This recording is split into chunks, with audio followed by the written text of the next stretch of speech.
Primeiro, eu gostaria de justificar que falarei em pé, com receio de tomar uma susto, meu amigo, que acumula a função de presidente debatedor, ele tem receio do excesso de poderes executivos.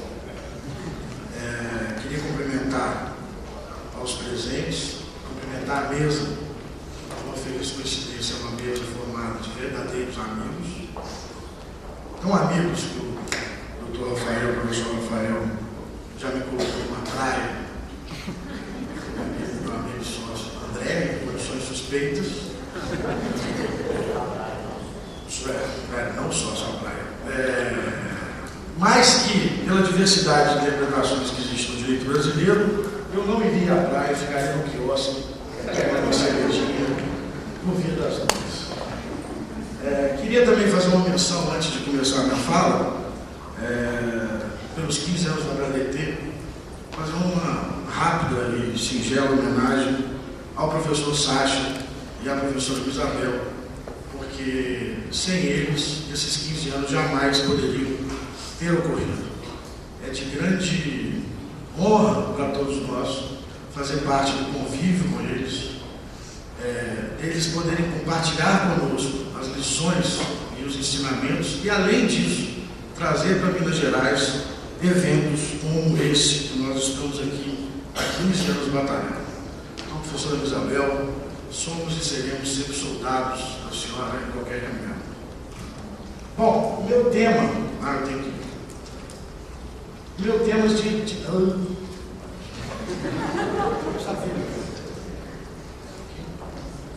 Meu tema diz respeito à tomada de créditos na fase pré-operacional.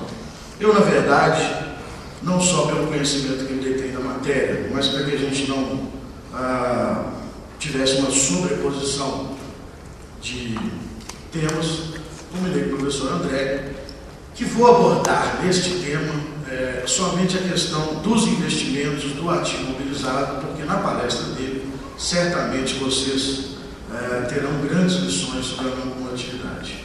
Então, ficarei especificamente na parte dos investimentos na fase tanto operacional como pré-operacional. Iria fazer uma reclamação do tema, dizendo que ele era muito específico, mas como eu ajudei a fazer o temário, eu acho que tem que ver o sujeito. Então, vamos enfrentar. Na verdade, é muito difícil falar no Brasil ainda sobre o tema, sobre a fase pré-operacional, porque nós não conseguimos resolver o princípio da não cumulatividade sequer na fase operacional. O Brasil ainda vive no primeiro estágio dos IVAs. Os países europeus estão muito mais adiantados que nós, a China está muito mais adiantada que nós. Nós ainda vivemos uma crise de se discutir se deveríamos ter um IVA, seja ele federal, estadual, municipal, se deveríamos ter um IVA de crédito físico ou crédito financeiro. Portanto, já adiantando, eu gostaria de tecer alguns comentários ainda da fase operacional para depois retornar à fase pré-operacional. Nós temos na nossa Constituição 4 tributos, na verdade, que teriam um regime não cumulativo. O IPI, artigo 153, parágrafo 3º, fala da não cumulatividade do IPI, o ICMS, o PIS e a COFINS, que na verdade são dois tributos espelhos, que são absolutamente idênticos e destinados à Seguridade Social. São 3 regimes não cumulativos e hoje, tanto na legislação quanto na jurisprudência, recebem 3 comandos interpretativos absolutamente distintos. Nós temos na não cumulatividade, passando só rapidamente sobre isso, a intenção da não cumulatividade, da burocracia não cumulativa, sempre foi buscar a neutralidade na concorrência. Ou seja, através da tomada de créditos, poderiam se tributar apenas o valor que se agrega a cada etapa do processo produtivo. Para isso, teríamos que passar necessariamente pela discussão do crédito físico versus crédito financeiro. Ou seja, no crédito físico, se há uma tomada do crédito de matéria-prima, produto intermediário e material de embalagem, que é somente o que se dá no crédito físico, aquilo que fisicamente integra o produto final, ou do crédito financeiro de todas as suas entradas. O Brasil, infelizmente, ainda encontra-se nessa discussão, sendo que os outros países, como eu já disse, já adotam amplamente o crédito financeiro. A posição do Supremo Tribunal Federal, através de reiterados julgados, inclusive em Matim, foi de que não se pode extrair do texto constitucional, com o que eu não concordo, mas a posição do Supremo foi de que não se pode extrair do texto constitucional um princípio não cumulativo que daria direito ao crédito financeiro. Segundo o Supremo, isso seria resolvido pela legislação infraconstitucional, ou seja, caberia à legislação estabelecer ou não o crédito físico ou financeiro. E, além disso, tanto consta do texto constitucional como de julgados do Supremo, que somente daria o direito a crédito àquelas operações vinculadas a operações subsequentes e tributadas. A jurisprudência, depois desse posicionamento do Supremo, tem se mostrado que, de uma certa forma, evolui na interpretação da não cumulatividade. Seja pela mudança da Lei Complementar 8796, na sua interpretação, seja na interpretação do regime não cumulativo do PIS e da COFINS. Hoje a jurisprudência, e era o que sempre se bateu aqui no Congresso da BDT, eu mesmo, alguns anos atrás, fiz uma intervenção falando da mudança de conceito que a jurisprudência estava adotando na não cumulatividade do ICMS. Hoje a jurisprudência, claramente do ICMS, caminha para a essencialidade daquele produto dentro do contexto do processo produtivo. Ou seja, não se adota mais aquele conceito restritivo de produto intermediário, de matéria-prima ou de material de embalagem, mas se avançou um pouco mais para se falar de essencialidade, não só de consumo, mas também aquele produto que seja essencial ao processo produtivo. E uma segunda evolução que a gente encontra é que na interpretação do PIS e da COFINS, da não cumulatividade do PIS e da COFINS, o Poder Executivo teve uma interpretação restritiva, estabelecendo o conceito do que é insumo direto, o que é insumo indireto, e alguns julgados hoje já aproximam o conceito de insumos do PIS e da COFINS do conceito de despesa do imposto de renda. O professor André certamente abordará o tema, o porquê disso, mas é fato que a jurisprudência tem evoluído muito nesse sentido. E, além disso, se estabelece em todos esses julgados que, apesar do Supremo ter dito que do texto constitucional não se extrai o direito a uma não cumulatividade de crédito financeiro, em contrapartida, se garante um lucro mínimo de um crédito físico. Daí não se pode reduzir, pode-se a lei ampliar. O que não significa, e esse é um erro gravíssimo que vem sendo cometido em algumas manifestações sobre o tema, de que seja um benefício fiscal. A ampliação da não cumulatividade para crédito financeiro nunca foi e jamais será um benefício fiscal e não pode ser interpretado como tal. É a concretização de um princípio posto no texto constitucional. Bom, eu fiz só esse quadro para ilustrar que, tanto na legislação quanto nas interpretações jurisprudenciais, o IPI está muito mais próximo do crédito físico. O ICMS hoje, com a Lei Complementar 87, já fez uma aproximação ao crédito financeiro na medida em que ele aceita também, e é disso que nós vamos abordar daqui a pouco, os créditos nas aquisições de ativos imobilizados, e o PIS e COFINS, bem mais próximo do crédito financeiro, na medida em que ele aceita vários outros tipos de creditamento. Arrendamento mercantil, insumo no seu conceito amplo da palavra, e qualquer outra operação que seja anteriormente tributada pelo PIS e pelo COFINS. Certamente isso se deve às diferentes nuances desses tributos, mas é importante a gente notar que o IVA, o chamado IVA federal, hoje tem uma aproximação maior com o crédito financeiro do que o IVA estadual. E o IPI está lá quietinho, muito próximo do crédito físico. Bom, então essa foi só uma introdução sobre a cumulatividade, entrando especificamente no tema dos investimentos, no PIS e na COFINS, a legislação garante o direito de crédito dos bens adquiridos e destinados ao ativo imobilizado, fazendo uma aplicação da alíquota de tais tributos sobre a taxa de depreciação. Nós veremos daqui a pouco que esse regime pode variar conforme a legislação, mas a regra geral é de que o crédito é a aplicação da alíquota de 1,65 e 7,6 sobre a taxa de depreciação daquele investimento. A legislação também deixa muito claro que devem ser bens destinados à produção. Nós veremos no paralelo com o ICMS, que lá no ICMS, essa interpretação do que é destinado à atividade tem sido restringida de forma, ao meu ver, absolutamente inconstitucional. Só uma curiosidade, a legislação, tanto a 10.637 como a 10.833, que instituíram a não cumulatividade do PIS e da COFINS, estabeleciam que teria direito ao crédito todos aqueles bens incorporados ao ativo permanente, ao ativo imobilizado, seja da atividade ou não, com a aplicação da alíquota sobre a taxa de depreciação. A Lei 10.865 estabeleceu um corte temporal.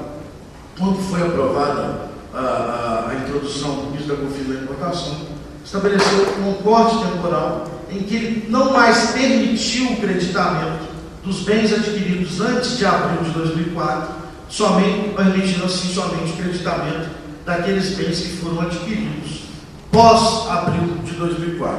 Essa é uma matéria que está em apreciação do Supremo Tribunal Federal, já com repercussão geral, 599-316, por alguns fundamentos básicos. Quando foi instituído o regime não cumulativo, foi dado o direito ao contribuinte do crédito do ativo imobilizado que ele então detinha. Se o direito nasce no momento do crédito, no momento que a lei outorga, esse direito foi incorporado ao patrimônio do contribuinte e, portanto, é um direito adquirido a ser respeitado. O segundo fundamento que tem sido usado nesse recurso extraordinário é que, se o regime da não cumulatividade determina o crédito do ativo imobilizado, porque aquele ativo servirá na produção dos futuros bens, o corte temporal que se faz, principalmente em grandes empresas de base, retira toda a estrutura que ela investiu e que ela vai produzir nos próximos 30, 50, 100 anos. Ou seja, a produção, o fruto de um ativo imobilizado não se dá imediatamente só. Ele se dá pela produção de vários e vários anos. Na hora que você faz um corte temporal em 2004, você está cortando o direito ao creditamento daqueles que investiram na estrutura antes dessa data. E criando até uma certa desigualdade, porque a empresa que está se instalando agora certamente terá um direito de crédito sobre toda a sua estrutura, enquanto a anterior não a detinha. Há um argumento contrário que se diz que quando se adquiriu aquele bem, não se pagou a alíquota maior, a alíquota majorada, que é de 1,65 e 7,6. Mas a alíquota menor, a alíquota do regime cumulativo, em tese, deveria corresponder à mesma alíquota daquela do regime não cumulativo. Então, esse argumento efetivamente não me convence. Como eu disse, a matéria está submetida ao Supremo Tribunal Federal e deverá ser julgada em breve. Já falei da forma de apuração do crédito sobre o ativo imobilizado, cabendo aqui uma breve explicação de que o regime geral é sobre a taxa de depreciação. Existe uma prévia taxa de depreciação e eu coloco a alíquota sobre ela e vou me creditando a cada mês. Existem algumas legislações posteriores que, para incentivar as empresas lá referidas ou a produção daqueles produtos classificados, essas legislações instituíram as chamadas depreciações aceleradas, ou seja, ao invés de fazer pela vida útil do bem, pela taxa de depreciação, você poderia fazer esse crédito em 48 avos, em 24 avos, e a última agora de alguns produtos em até 12 avos. Ou seja, eu antecipo o crédito que eu faria durante a vida útil. Isso é efetivamente um benefício fiscal. Uma discussão grande que está tendo em torno desse tema é porque o texto legal que outorgou essa depreciação acelerada não se referia somente a custo de aquisição, se referia também a valor de aquisição. E aí se instaurou uma dúvida sobre qual o valor que se faria o crédito de PIS e COFINS. Sobre o valor de aquisição, isso significa incluir os impostos restituíveis, porque quando vem uma nota de aquisição do ativo mobilizado, nela está destacado o ICMS, o PIS e COFINS pago pela cadeia anterior, ou se seria sobre o custo de aquisição. E aí esse custo tem um conceito contábil, que é o que efetivamente custou aquela mercadoria. Eu teria que se tornar os tributos reembolsáveis, na medida em que o ICMS destacado naquela nota fiscal que eu adquiri, ele será acreditado. Então, não é um custo, ele é um valor da operação, mas ele não é um custo para quem adquiriu. Por outro lado, se olharmos o custo contábil, certamente teremos outros custos que não só o valor da própria mercadoria. Eu vou explicar daqui a pouco, na fase pré-operacional. Também então essa questão da depreciação versus tempo pré-fixado, ou regime de avos, 48 avos, 24 avos, 12 avos, ele, na minha visão, ele só muda o aspecto temporal do crédito. Ele é um benefício que dá uma depreciação acelerada para aquele crédito. Ele não altera a base do crédito. Ou seja, se a base do crédito, da regra geral, era a taxa de depreciação, e depreciação se faz pelo efetivo custo da mercadoria, eu entendo que mesmo nesses regimes temporais, permanece o conceito de custo, tanto na depreciação como nos regimes temporais, que meramente antecipam uma despesa que seria diluída ao longo da vida útil do bem. Outro aspecto importante a ser abordado ainda no ativo mobilizado do PIS e COFINS são as leis que alteraram, que foi muito falado aqui no último painel da manhã, quase tarde, sobre a convergência das normas contábeis. As leis 11.638 e 11.941, elas alteraram, isso foi dito aqui tanto pelo professor Flávio Bernardes como pelo professor Quiroga, elas alteraram o conceito para a contabilidade do que é ativo mobilizado e do que é depreciação. Só passando rapidamente, porque o tema já foi realmente esgotado por eles, eu entendo que isso não traz nenhum efeito no sistema do direito.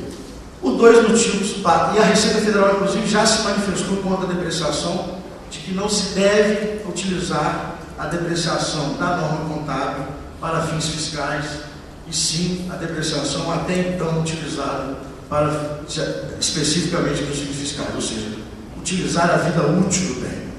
Eu também não tenho que considerar ativo para fins de crédito de PIS e COFINS o leasing, como dito na palestra do professor Quiroga, o leasing nas novas normas contábeis, como ele está sob o meu domínio, contabilmente ele vai ser considerado um ativo mobilizado.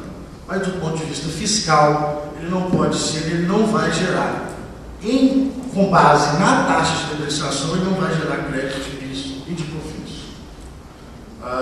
Porque essas leis são absolutamente neutras para o direito tributário, enquanto o direito tributário não alterar. E mesmo se uma legislação trouxer esses conceitos para o direito tributário, há que se verificar se não fere a norma de competência, se não se está tributando patrimônio ao invés de tributar renda. Bom, indo então para a fase pré-operacional, que era a intenção do tema da palestra, obviamente o direito brasileiro protege esta fase. O que é a fase pré-operacional? Tem dois tipos. A fase que se instala a empresa no país, naquele local, ela vai ser construída para instalação e futuro funcionamento, ou a fase de expansão daquela empresa, um equipamento que vai fazer com que a empresa aumente a sua capacidade produtiva. na legislação é muito claro de que se protege efetivamente essa fase, que essa fase pode sim gerar o direito ao crédito daqueles produtos que são adquiridos.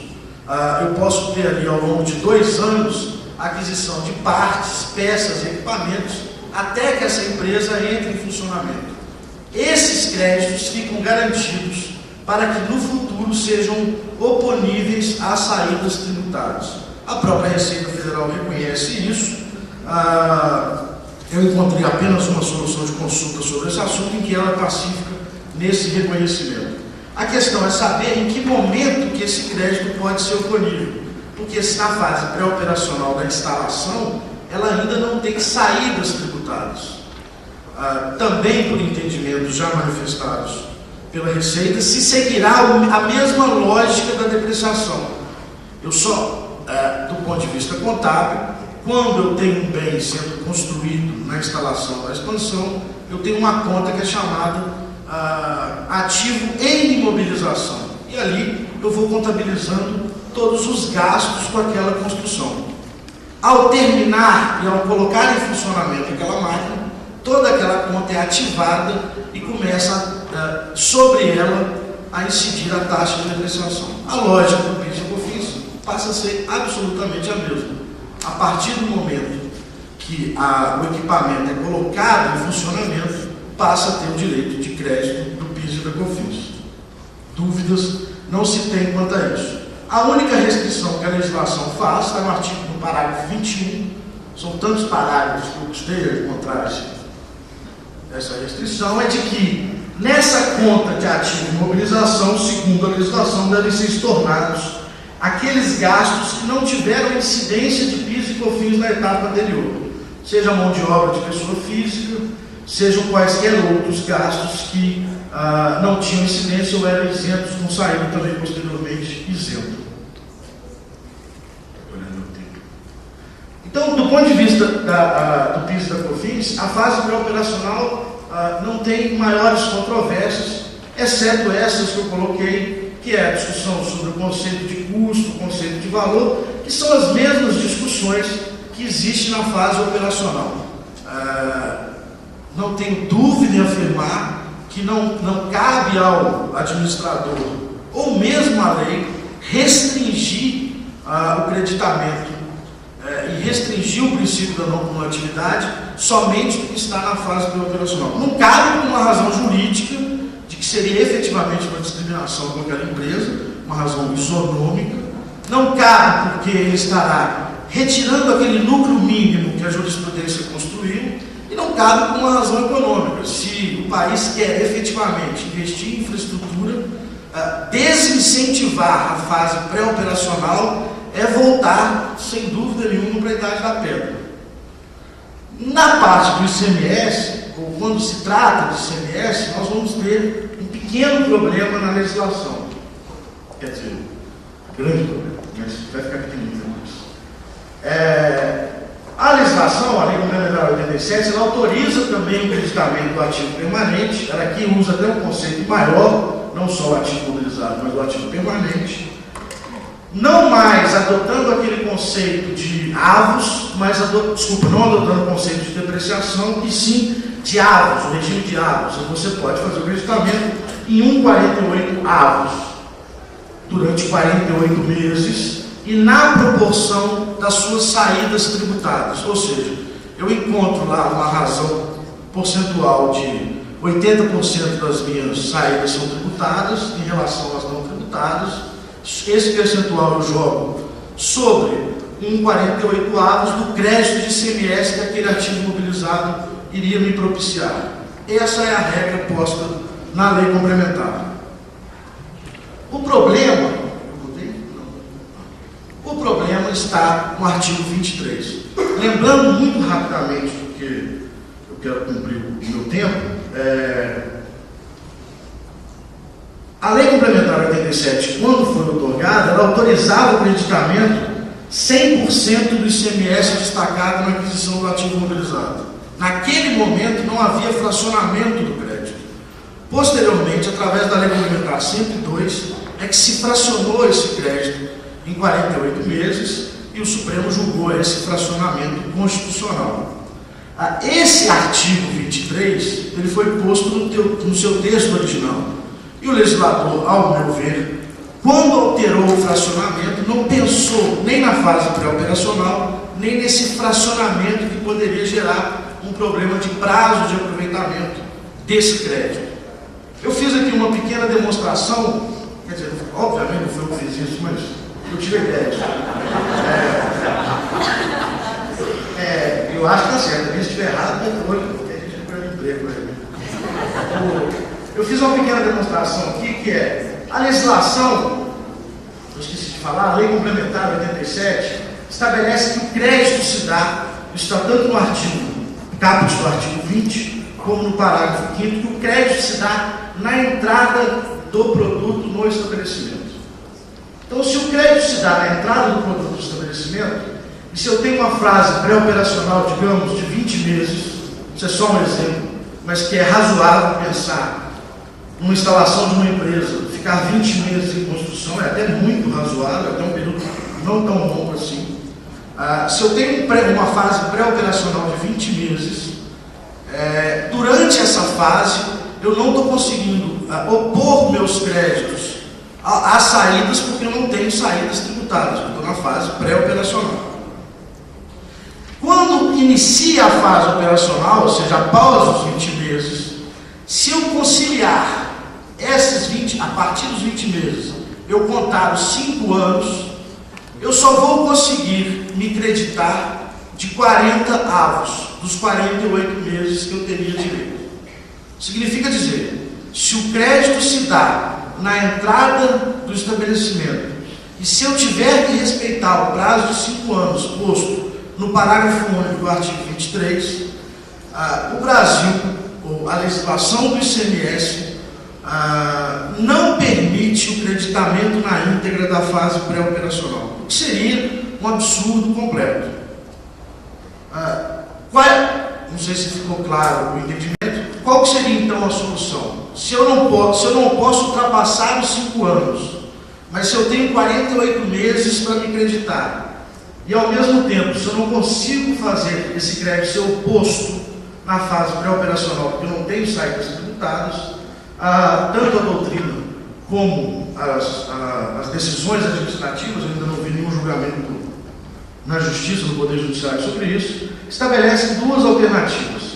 A primeira, apropriar o crédito a partir do funcionamento do bem, ou seja, trazer para o ICMS aquele mesmo conceito que existe no PIS e na COFINS, porque lá ligado à lógica da depreciação, de que quando aquela conta ativa em imobilização passar a estar efetivamente imobilizada e passar a estar em funcionamento, passaria a gerar o direito ao crédito, e somente a partir dali que seriam contados os 48 meses e também o prazo decadencial de 20 meses, de 5 anos. Por quê? Porque se o contribuinte não consegue exercer o seu direito, ele também não pode, contra ele, estar correndo um prazo decadencial. É a justificativa de quem defende essa alternativa. Essa alternativa também seguiria a lógica da própria jurisprudência do texto constitucional de entradas de créditos aceitos quando as saídas são tributadas, ou seja, eu faria o crédito no momento em que eu passasse a ter saídas efetivamente tributadas. O problema dessa linha é que existe um dispositivo que, ainda que fora de contexto, ainda que pudesse ser não aplicável ao caso, existe um dispositivo descrito na Lei Complementar 87 que estabelece um prazo de 5 anos. E na mesma lei, de que eu devo escriturar o crédito a partir da entrada dele no estabelecimento. Então eu volto a ter um problema. Eu teria que mitigar o alcance de um desses dois dispositivos, que me parece muito mais difícil. E aí a segunda alternativa que aparece é a apropriação a partir da entrada do próprio bem, respeitando o artigo 20 da Lei Complementar, e a própria literalidade da Lei Complementar 87, esses créditos seriam acumulados ao longo da fase pré-operacional, ou seja, estariam escriturados, portanto, não teria nenhum problema de prazo decadencial, e quando começasse efetivamente a fase operacional, esses créditos acumulados, ou seja, 20,48 avos, seriam opostos às saídas tributadas. Efetivamente, essa é uma alternativa que gera um certo prejuízo, não diria prejuízo, mas gera um problema de fluxo de caixa aos estados, porque eles teriam um excesso de crédito acumulado quando o bem começasse a funcionar e produzisse saídas tributadas. Mas seria, então, a única alternativa, nos parece, a única alternativa que conciliaria os dispositivos constantes da lei complementar. O correto, efetivamente, é dizer que o artigo 23 não poderia ser aplicável a esses casos da fase pré-operacional, mas me parece que, enquanto ele lá está e nenhuma ressalva ex-lege for feita, a segunda alternativa é mais apropriada. Ela foi, inclusive, adotada pelo Conselho de Contribuintes do Estado de Minas no Acórdão 19555, aliás, um brilhante acórdão, tecnicamente muito bem feito, que vale a pena, inclusive, a leitura. Portanto, basicamente é isso, ou seja, podemos chegar a 3 rápidas conclusões. A fase pré-operacional no sistema não cumulativo brasileiro tem as mesmas garantias, ou deve ter as mesmas garantias que a fase operacional.